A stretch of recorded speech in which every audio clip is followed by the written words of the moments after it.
innaka antal alimul hakim. Bapak Ibu yang kami hormati, rahimani wa rahimakumullah.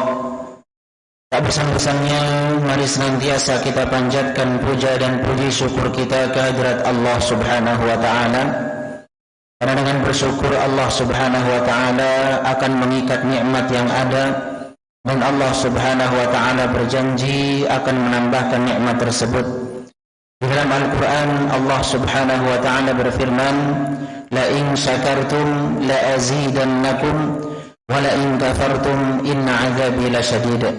Seandainya kalian bersyukur, pasti akan aku tambahkan nikmatku untuk kalian, dan sebaliknya jika kalian kufur nikmat, tidak pandai mensyukuri nikmatku, maka ketahuilah sesungguhnya azabku amat pedih. Kemudian salawat serta salam tak lupa kita haturkan kepada uswah hasanah kita, suri tauladan kita, Nabi besar Muhammad sallallahu alaihi wasallam beserta keluarga, sahabat dan seluruh pengikutnya yang setia hingga yaumil qiyamah. Bapak yang kami hormati, rahimani wa rahimakumullah. Pernah kita membahas tentang kisah singkat antara Nabi Adam alaihi salam dengan iblis. Kita sebutkan ketika itu bahwa permusuhan iblis kepada Adam dan kepada kita semua adalah nyata. Inna syaitana lil insani aduun mubin. Sesungguhnya setan itu adalah musuh yang nyata bagi manusia. Oleh karena itu Allah Subhanahu wa taala memerintahkan, mewajibkan kita semua untuk waspada, untuk berhati-hati terhadap godaan dan gangguan syaitan. Setan juga menjelaskan apa saja cara yang ia gunakan untuk menjerumuskan manusia di dalam kesesatan. Cara-cara itu, Bapak Ibu sekalian, disebutkan di dalam Al-Quran dengan detail. Bagaimana cara setan menyesatkan manusia, menggelincirkan manusia ke dalam kesesatan. Ada beberapa cara yang akan kami sebutkan pada malam hari ini, bagaimana syaitan menyesatkan manusia. Yang pertama, Bapak Ibu sekalian, syaitan menggelincirkan manusia ke dalam kesesatan dengan cara menakut-nakuti manusia dengan kemiskinan. Hal ini Allah Subhanahu wa taala tegaskan di dalam Al-Qur'an, "Asy-syaitanu ya'idukumul faqra." Setan itu menakut-nakuti kalian dengan al-faqr, kefakiran. Wa ya'murukum bil fahsya, dan setan itu memerintahkan kalian, menyuruh kalian untuk berbuat keji. Perbuatan keji apa yang berkaitan dengan takut terhadap kemiskinan? Perbuatan keji itu adalah kekikiran. Wa ya'murukum bil fahsya. Allah Subhanahu wa taala, mohon maaf, syaitan menyuruh kita untuk selalu berbuat keji, yaitu kekikiran. Sedangkan Allah Subhanahu wa taala ya'idukum, menjanjikan kalian maghfiratan minhu wa fadla. Maghfirah artinya ampunan, fadla artinya karunia. Allah menjanjikan kepada kita ampunan dan karunia-Nya. Wallahu wasi'un alim, dan Allah Subhanahu wa taala adalah zat yang maha luas lagi maha mengetahui. Bapak Ibu sekalian yang dirahmati Allah, tentu salah satu tabiat dan naluri manusia adalah sangat mencintai harta. Ulun mau bertakun, Pak, siapa di antara kita yang tidak suka dengan harta? Bisa angkat tangan. Ada, Pak? yang tidak suka dengan harta? Ada? Kalau ada yang tidak suka dengan harta, mungkin bisa dicek kejiwaannya. Aneh bin ajaib, ada orang tidak suka dengan harta. Mengapa saya katakan aneh? Karena ini adalah naluri dan fitrah manusia. Di dalam Al-Quran Allah Subhanahu wa ta'ala berfirman, wa tuhibbunal mala hubban jamma.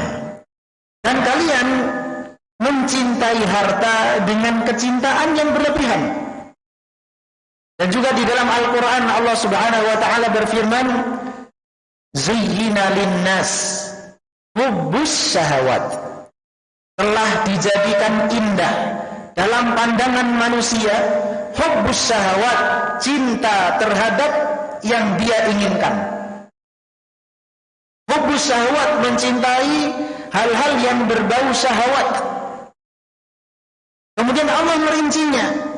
Yang pertama, Bapak Ibu sekalian, minan nisa, dari perempuan dan sebaliknya, wal banina, dan dari anak-anak, wal qanatiril muqantarah, dan harta yang bertumpuk. Kemudian Allah Subhanahu wa ta'ala merinci harta yang bertumpuk apa yang disukai oleh manusia. Yang pertama, minad dhahabi, yaitu dari emas, wal fiddati, dari perak. Ini pertanyaan untuk ibu-ibu. Ibu lebih suka mana? Emas 1 kilo atau emas 1 gram? Pasti yang lebih banyak yang disukai. Betul Pak ya? Betul ibu-ibu? Minad dhahabi, dari emas, wal fiddati, dari perak, wal khailil musawwamah, dan dari kuda pilihan. Bapak sekalian, di zaman Nabi sallallahu alaihi wasallam belum ada mobil-mobil mewah seperti yang ada di zaman kita ini. Di zaman itu, kendaraan yang termasuk disukai oleh manusia adalah kuda. Wal khailil musawwamah, kuda pilihan. Wal an'am, hewan ternak. Wal harth, sawah atau ladang. Kemudian Allah Subhanahu wa ta'ala mengakhiri ayat ini, dzalika mata'ul hayatid dunya, itu hanya kesenangan hidup di dunia. Wallahu indahu husnul ma'ab, dan di sisi Allah lah, di samping Allah lah tempat kembali yang paling baik. Jadi kalau diperbandingkan Bapak Ibu sekalian, dunia dengan apa yang di sisi Allah, lebih baik mana? Apa yang di sisi Allah, sebagaimana Allah tegaskan di dalam ayat tersebut. Kemudian Bapak Ibu sekalian, manusia tidak akan pernah puas dengan harta yang sudah ada, meskipun jumlahnya banyak. Meskipun jumlahnya banyak. Dan ini sekali lagi bukan aib, karena ini naluri manusia. Di dalam hadis Nabi sallallahu alaihi wasallam bersabda, "Lau kana libni Adam", seandainya anak cucu Adam memiliki wadiyani min malin, 2 lembah harta, la betagha tsalits, maka dia menginginkan lembah harta yang ketiga. Wala yamla'u jawfa bani Adam illa turab, dan tidak ada yang dapat memuaskan perut anak cucu Adam kecuali tanah. Apa maksudnya? Yaitu kematian. Hadis ini sahih, diriwayatkan oleh Imam Ahmad rahimahullahu ta'ala. Sehingga Bapak Ibu sekalian, ketika setan tahu naluri kita terhadap dunia itu sangat besar, ambisi kita terhadap dunia itu sangat besar, maka setan masuk dengan cara menakut-nakuti kita dengan kemiskinan. Asyaitanu ya'idukumul faqra, setan menakut-nakuti kalian dengan kefakiran. Wa ya'murukum bil fahsya, dan setan menyuruh kalian untuk berbuat keji, maksudnya adalah kekikiran. Ini cara yang pertama. Bapak Ibu sekalian, pernah nggak takut miskin? Pernah Pak ya? Sama, semua dari kita pernah ditakut-takuti setan untuk miskin. Sebagaimana yang tadi kami sampaikan di dalam ayat Al-Quran. Kemudian cara yang kedua, ada manusia-manusia yang tidak takut dengan kemiskinan, Bapak Ibu sekalian. Ada. Dulu dikisahkan, ada seorang ulama, itu pendapatannya, kalau tidak salah 1 bulan 7 miliar. 1 bulan berapa Pak? 7 miliar. Tapi tidak pernah bayar zakat. Kok bisa Pak? Nggak pernah bayar zakat. Padahal 7 miliar pendapatannya per bulan. Kalau setahun berapa? 12 kali 7, 84 miliar. Tidak pernah mengeluarkan zakat. Kenapa kira-kira Pak? Sekali dapat habis. Sekali dapat habis. Tidak sampai nisab sudah habis. Memang ada orang-orang yang tidak takut dengan kemiskinan. Itu ada. Tapi setan pintar juga Pak. Dia mencari celah. Oh, orang ini tidak bisa. Kalau ditakut-takuti dengan kemiskinan tidak bisa. Maka apa yang dilakukan setan? Setan menyerangnya dengan ujub. Dengan apa Pak? Ujub. Ulun mau bertakun Pak. Pernahkah kita mendengar satu hadis bahwa yang masuk neraka terlebih dahulu adalah orang yang dermawan, para penghafal Quran dan penuntut ilmu, dan orang-orang yang berani berjihad di jalan Allah. Mengapa? Dan apa penyebabnya? Mereka bisa masuk ke dalam neraka terlebih dahulu daripada yang lainnya, sebelum yang lainnya. Tidak lain dan tidak bukan jawabannya karena ujub. Karena ujub. Sehingga Syekh bin Baz rahimahullahu ta'ala ketika tawaf, di sela-sela beliau membaca Rabbana atina fid dunya hasanah wa fil akhirati hasanah wa qina adzabannar, beliau selalu meminta kepada Allah hati yang suci. Di dalam doa Nabi SAW mengajarkan kepada kita, Allahumma ati nufusana taqwaha wa zakkiha anta khairu man zakkaha. Setiap kita Bapak Ibu sekalian, potensi ada untuk diserang penyakit ujub. Sehingga di dalam satu perkataan, seseorang mengatakan, idza a'jabakal kalamu fasmut wa idza a'jabaka samtu fatakallam. Apabila berbicara itu membuatmu takjub, maka diam. Namun apabila diam itu membuatmu takjub, ujub dengan dirimu, bangga dengan dirimu, maka bicaralah. Artinya apa Pak? Dalam segala kondisi setan akan menyerang kita dengan penyakit ini, yaitu ujub. Sehingga Bapak Ibu sekalian, mari kita waspada. Tidak takut miskin, kemudian diserang dengan penyakit ujub. Kemudian setan melihat, oh orang ini tidak bisa diganggu, digoda dengan ujub, tidak bisa.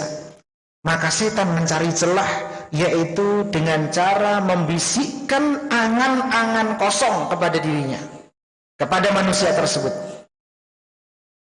Mudah berfoya-foya, mati masuk surga. Siapa yang ingin begitu Pak? Dulu kan kita mungkin berpikir seperti itu. Sudahlah mudah kita berfoya-foya, mati masuk surga. Lihat bagaimana setan membisikkan angan-angan kosong kepada diri kita. Apa saja angan-angan kosong yang biasa dibisikkan setan kepada diri kita? Di antaranya Bapak Ibu sekalian adalah menunda-nunda taubat. Menunda-nunda taubat dan juga menunda-nunda amal soleh. Ini bisikan yang pertama. Ini termasuk daripada angan-angan kosong. Mengapa seseorang Berani menunda taubat karena dia mengira bahwa umurnya akan panjang. Dia mengira bahwa Allah Subhanahu wa ta'ala Maha Pengampun, namun dia lupa Allah itu memiliki sifat syadidul iqab. Allah itu maha pedih azabnya. Dia lupa. Ini termasuk daripada angan-angan kosong. Allah Subhanahu wa ta'ala berfirman, ya'iduhum wa yumannihim. Setan itu akan memberikan janji-janji palsu kepada mereka, yaitu kepada manusia. Wa yumannihim, dan akan membangkitkan angan-angan kosong pada mereka. Wa ma ya'iduhumus syaitanu illa gurura. Padahal apa yang dijanjikan oleh setan itu hanyalah tipuan belaka. Kemudian di dalam ayat yang lain Allah Subhanahu wa ta'ala juga berfirman, wala udillannahum wala umanniyannahum, dan pasti akan aku sesatkan manusia dan aku akan bangkitkan angan-angan kosong mereka. Ini juga trik kedua atau ketiga yang disebutkan di dalam Al-Quran, yaitu membisikkan angan-angan kosong kepada manusia. Hari ini sudah berapa angan-angan kosong, Pak, yang setan bisikkan kepada diri kita? Banyak atau sedikit, Pak? Atau kita tidak tahu bahwa itu adalah bisikan setan? Ini yang jadi masalah. Padahal setan itu seperti pencuri yang lihai. Dia melihat kita lengah sedikit, langsung masuk, menyerang diri kita. Dan yang pertama kali diserang, pernah kita sebutkan, Pak, apa yang pertama kali diserang? Dari tubuh manusia? Hati. Alladzi yuwaswisu fi sudurin nas, yaitu yang membisikkan pada dada-dada manusia. Maksudnya adalah hati. Minal jinnati wan nas, dari bangsa jin maupun dari bangsa manusia. Bapak Ibu sekalian yang dirahmati Allah Subhanahu wa ta'ala, ketika kita mengetahui bahwa setan itu punya cara-cara untuk menyesatkan kita, dan itu Allah kabarkan di dalam Al-Quran maupun hadis Nabi Muhammad SAW. Yang pertama apa tadi, Pak? Menakut-nakuti kita dengan kemiskinan. Yang kedua, ujub, menyerang kita, membisikkan kita dengan penyakit ujub. Yang ketiga, membisikkan angan-angan kosong atau palsu. Ketika kita tahu itu adalah trik syaitan menyesatkan kita, maka kita harus tahu apa saja cara untuk mencegah gangguan setan yang terkutuk ini. Yang pertama, Bapak Ibu sekalian, trik yang pertama ini, jika kita berhasil dan menjadikan itu sebagai rutinitas kita, ada di bawah alam sadar kita, maka insya Allah setan akan sulit mengganggu kita. Apa itu? Beriman dan bertawakal. Yang pertama, beriman dan bertawakal. Kok bisa, Ustaz? Bisa, Pak. Begini, Pak. Ada seseorang, ini kami berikan pendekatan dalam masalah pendidikan. Ada seseorang mau mendaftar S2.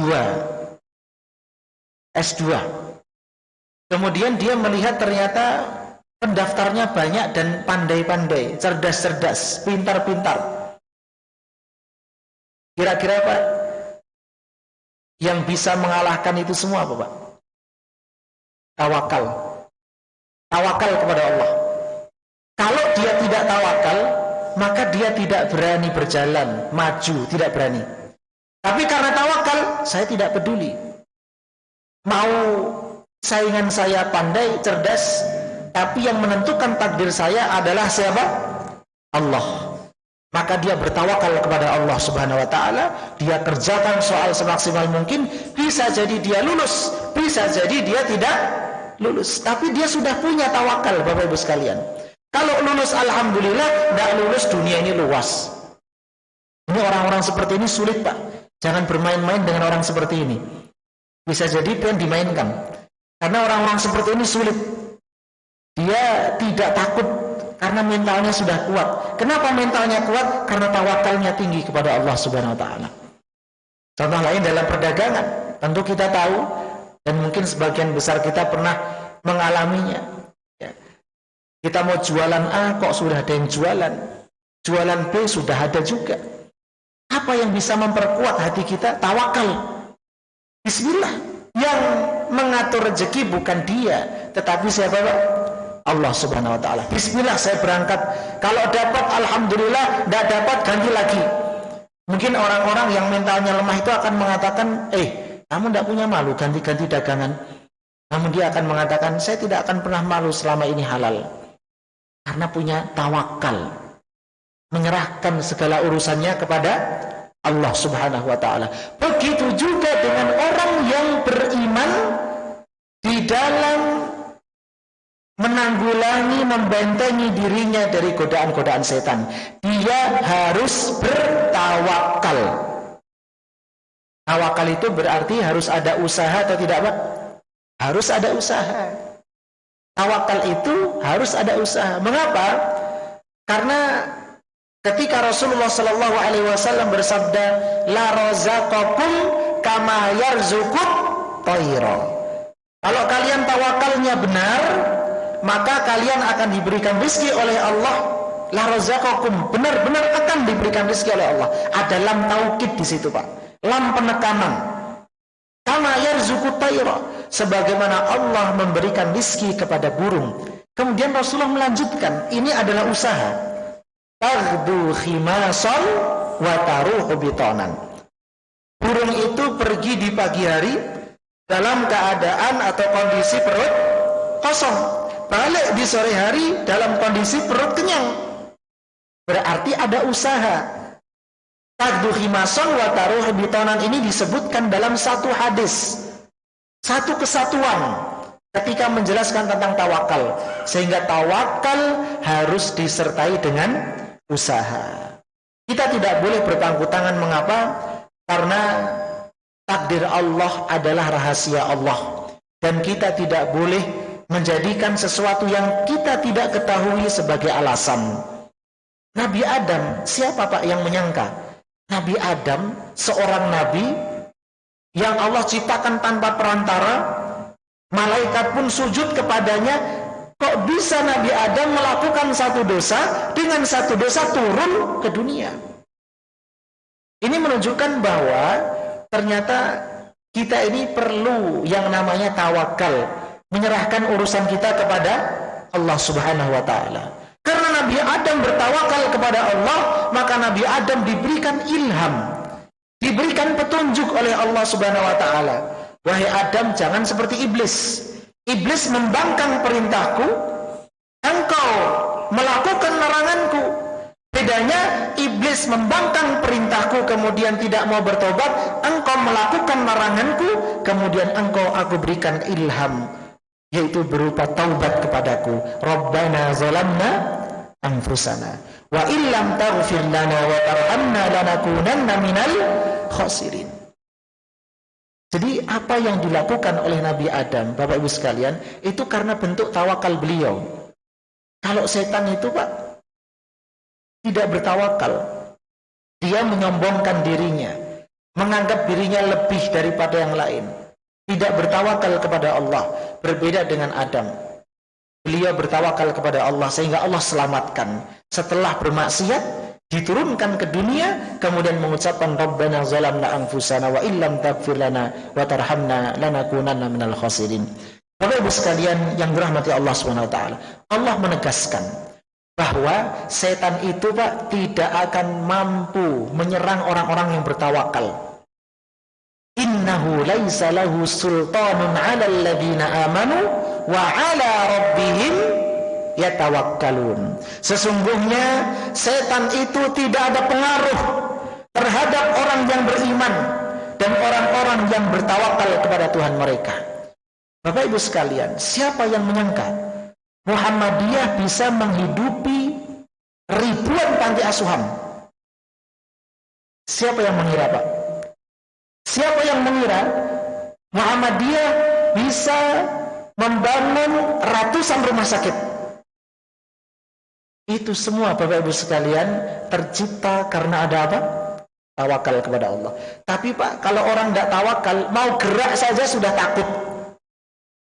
Mau gerak saja sudah takut. Wah, nanti kalau bikin panti asuhan siapa yang membiayai? Siapa dan siapa? Akhirnya nggak jadi bikin panti asuhan. Ini lihat Pak, terjadi apa yang Allah firmankan, tawakal kepada Allah. Tapi tawakal pun harus disertai dengan usaha. Dan jangan lupa berdoa kepada Allah Subhanahu wa ta'ala. Bapak Ibu sekalian yang dirahmati Allah Subhanahu wa ta'ala, beberapa hari yang lalu ini kabar gembira bahwa insya Allah MBS mulai akan meningkatkan kualitas bahasa Arab. Insya Allah program sains sudah bagus, banyak ilmuwan dari Muhammadiyah. Maka sekarang insya Allah Muhammadiyah akan bergerak untuk mematangkan program bahasa Arab. Insya Allah. Kalau kita tawakal, insya Allah Pak, nanti anak didik kita semuanya bisa bahasa Arab. Tidak ada yang mustahil, tapi harus disertai dengan usaha. Apa usahanya? Lihat kanan kiri, yang bagus ambil programnya, yang bagus ambil. Walaupun beda organisasi, tetapi harus mengikuti warna Muhammadiyah. Harus mengikuti warna Muhammadiyah.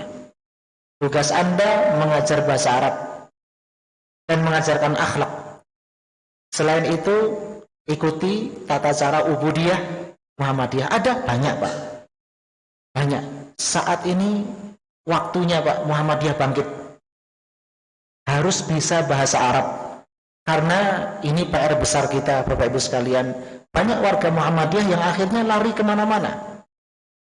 Dan sekarang insya Allah ketika bahasa Arab itu akan kembali, bahkan insya Allah melebihi dari yang ada, dari yang sudah ada sekarang di kelompok manapun, insya Allah Muhammadiyah akan menjadi organisasi yang lengkap, moderat dalam segala hal. Insya Allah. Bisa atau tidak?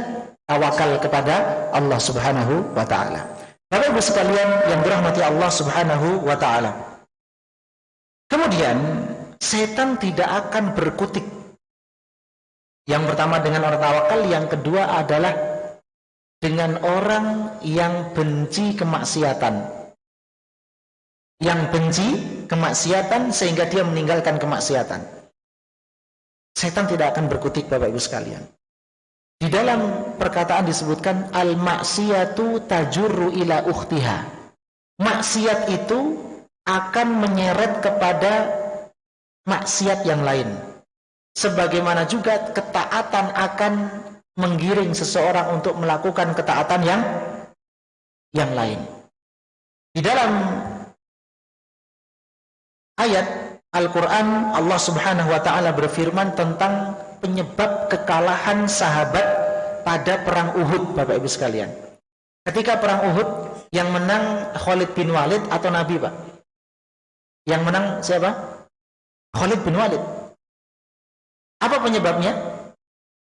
Karena penjaga gunung Ar-Rumah, yaitu gunung yang digunakan untuk memanah, tempat yang digunakan untuk memanah orang-orang kafir, mereka tinggalkan.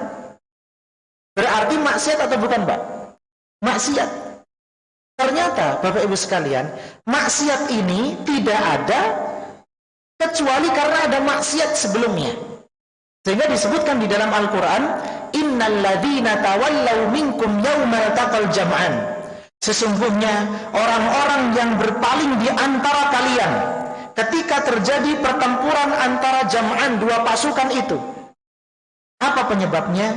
Innamastazallahumus syaitanu bi ba'di ma kasabu. Sesungguhnya mereka digelincirkan oleh setan disebabkan sebagian dosa-dosa dan kesalahan-kesalahan mereka yang mereka perbuat di masa lalu. Jadi bisa jadi Bapak Ibu sekalian, kekalahan para sahabat Nabi di perang Uhud, kemudian mereka melakukan kemaksiatan dengan meninggalkan gunung Ar-Rumah, gunung yang untuk memanah itu? Karena mereka pernah bermaksiat sebelum perang Uhud. Karena pernah bermaksiat sebelum perang Uhud, maka setan menggiring untuk bermaksiat kepada hal yang lain. Apa itu? Tidak mentaati perintah Nabi Muhammad sallallahu alaihi wasallam, yang mana pada akhirnya para sahabat kalah. Namun Allah menegaskan, walaqad afallahu anhum, dan Allah telah memaafkan mereka. Radhiyallahu anhum wa radu anhu. Innallaha ghafurun halim. Sesungguhnya Allah Maha Pengampun lagi Maha Penyantun. Surah Ali Imran juz 3. Bapak Ibu sekalian yang dirahmati Allah Subhanahu wa taala. Kemudian yang ketiga, mungkin yang terakhir yang bisa disebutkan pada malam hari ini, trik yang ketiga agar kita lolos dari godaan setan adalah zuhud dan tidak terpedaya dengan gemerlap dunia. Tidak terpedaya dengan gemerlap dunia. Lihat teman kita beli HP baru, padahal HP kita belum rusak. Ingin enggak, Pak? Kadang-kadang ada keinginan. Tapi orang yang tidak terganggu dengan itu, setan tidak akan bisa mengganggunya. Zuhud dan tidak tertipu terpedaya dengan gemerlap dunia. Allah berfirman, ya ayyuhan nas, wahai manusia, inna wa'dallahi haq, sesungguhnya janji Allah itu benar. Apa saja janji Allah? Di antaranya adalah adanya hari kebangkitan setelah kematian, adanya hari kiamat, adanya azab kubur. Ini adalah janji Allah. Fala taghurrannakumul hayatud dunya, maka jangan sampai kehidupan dunia ini memperdaya kalian, menipu kalian. Wala yaghurrannakum billahil ghurur, dan jangan sampai setan yang tukang tipu itu bisa menipu kalian dari janji Allah. Jadi setan itu, Pak, diberi sifat al-ghurur, suka menipu. Ini sifatnya setan. Di antaranya juga ar-rajim, terkutuk. Terkutuk, suka menipu. Ini adalah sifat setan. Bapak Ibu sekalian yang dirahmati Allah Subhanahu wa taala, di dalam Al-Qur'an Allah menyebutkan banyak sekali perumpamaan-perumpamaan tentang dunia. Di antaranya adalah di dalam ayat Al-Qur'an yang biasa dibaca oleh imam. Allah berfirman, i'lamu annamal hayatud dunya la'ibun. Ketahuilah, sesungguhnya kehidupan dunia itu hanyalah la'ibun, permainan. Artinya permainan yang mengasyikkan, permainan yang dapat menenangkan jiwa sementara. Walahun, sendogurau. Sendogurau itu serius atau main-main, Pak? Main-main, artinya batil. Sendogurau. Wazinatun, perhiasan. Dunia ini adalah pemandangan yang indah. Watafakhurun bainakum, saling berbangga di antara kalian. Biasanya yang dibanggakan di antaranya adalah nasab, harta, kemudian anak-anak dan lain sebagainya. Apapun yang bisa dibanggakan. Watafakhurun bainakum, watakathurun fil amwali wal aulad, dan berlomba-lomba memperbanyak al-amwal, kekayaan, dan aulad, anak-anak. Banyak-banyakan harta dan banyak-banyakan anak. Kama tali ghaithin. Ini perumpamaannya Bapak Ibu sekalian. Seperti hujan. A'jabal kuffara nabatuhu, yang mana tanaman-tanamannya membuat kagum para petani. Pak, kalau para petani itu kagumnya dengan tanaman, Pak, bukan dengan yang lainnya. Kalau mekanik kagumnya dengan alat berat, ya Pak ya. Tapi kalau petani kagumnya dengan tanaman-tanaman yang hijau, mereka kagum, senang. A'jabal kuffara nabatuhu. Kemudian Allah berfirman, "Tsumma yahiju." Kemudian tanaman itu menjadi kering. Fatarahu musfarra, kemudian warnanya menjadi kuning. Ini perumpamaan dunia. Yaitu setelah tanaman itu hijau, kemudian menjadi kering, dan warnanya menjadi kuning. Fatarahu musfarran thumma yakunu hutama. setelah itu hancur lebur, setelah itu hancur luluh. Inilah perumpamaan dunia, Bapak Ibu sekalian yang dirahmati Allah Subhanahu wa taala. Dunia itu tidak ada yang kekal. Bapak Ibu kalau misalnya diberikan satu porsi makanan terenak, kuatnya berapa piring, Pak? Berapa piring kuat? Satu piring masih kuat, masih enak. Dua piring masih lezat. Tiga piring sudah mulai tidak ada rasanya. Betul Pak ya? 4 piring, 5 piring tambah tidak enak. Itulah dunia Pak. Sekarang kita lihat, naik motor tuh enak ya. Ketika kita tidak punya motor, jalan kaki. Setelah punya motor, ternyata naik motor jadi biasa-biasa saja. Kemudian lihat orang naik mobil, wah naik mobil enak ya, nggak kepanasan, kalau hujan nggak kehujanan. Kemudian dia beli mobil. Setelah beli mobil yang dia beli 1000 cc, wah kayaknya kurang 1000 cc nih, gasnya kurang mantep nih. Kemudian beli lagi 1200, naik lagi 1300, naik lagi 1500, naik lagi 2000, 2500, bisa jadi 3000 cc. Dia beli, dia coba semua. Ternyata lama-lama bosen juga Pak. Betul Pak ya? Akhirnya berpikir, wah kayaknya naik jet, punya jet pribadi enak ini. Ya Pak ya? Akhirnya beli jet pribadi. Kalau di udara terus kayaknya kurang nyaman. Akhirnya beli kapal pesiar. Itulah manusia. Hidup di dunia ini Pak, kesenangannya tidak lama. Cepat bosan, cepat membosankan. Betul atau tidak Pak? Maka dari itu Bapak Ibu sekalian, tentu pian lebih pengalaman daripada ulun, karena pian lebih dahulu lahir daripada ulun dalam masalah apa? Dunia. Maka dari itu Bapak Ibu sekalian yang dirahmati Allah, mari kita jangan sampai tertipu dengan gemerlapnya dunia. Karena dunia ini sebagaimana yang dikatakan oleh Nabi Sallallahu Alaihi Wasallam, ketika itu Nabi Sallallahu Alaihi Wasallam sedang tidur Bapak Ibu sekalian. Kalau Nabi tidur itu bagaimana Pak? Cara tidur beliau? Ke kanan atau kiri? Sebelah kanan. Tidurnya di atas tikar yang kasar. Kemudian sebelah kanan beliau berbekas. Umar bin Khattab masuk, wahai Rasulullah, mengapa engkau tidak membuat kasur yang lebih empuk atau tikar yang lebih bagus? Maka Rasulullah Sallallahu Alaihi Wasallam bersabda, mali walid dunya, apa urusanku dengan dunia? Kata Rasulullah SAW.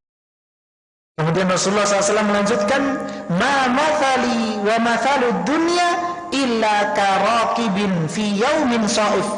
Perumpamaanku dengan dunia itu seperti seorang pengendara yang sedang berjalan, kemudian berjalan di bawah terik matahari yang sangat panas, fastadhalla, dia bernaung sebentar, tahta syajarah, di bawah pohon yang rindang.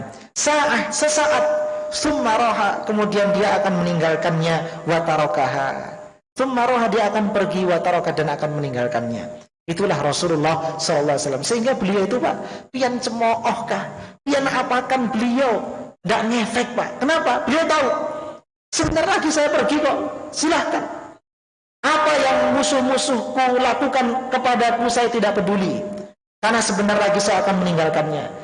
Dan itu juga ditiru oleh para ulama rahimahumullahu ta'ala. Mengapa Bapak Ibu sekalian, orang ketika digibah kemudian dia risau dan sedih. Digibah misalnya Pak, dia tahu orang-orang menggibah dia, kemudian risau dan sedih. Kira-kira apa penyebabnya Pak? Penyebabnya karena dia lupa dunia ini sementara. Kalau dia tahu dunia itu sementara, tidak peduli. Orang menggibah saya, orang mencemooh saya akan meninggalkan dunia ini. Jadi intinya adalah jangan sampai tertipu dengan gemerlap dunia. Insya Allah kita akan menjadi orang yang bermental kuat, akan menjadi orang yang dewasa dalam segala hal. Karena kita menganggap dunia ini adalah kecil. Wallahu ta'ala a'lam bishawab. Insya Allah kita akan lanjutkan ya beberapa hal yang dapat melindungi kita dari godaan setan pada pertemuan yang akan datang. Kita akhiri dengan doa kafaratul majlis. Subhanakallahumma bihamdik, asyhadu an la ilaha illa anta, astaghfiruka wa atubu ilaik. Assalamualaikum warahmatullahi wabarakatuh.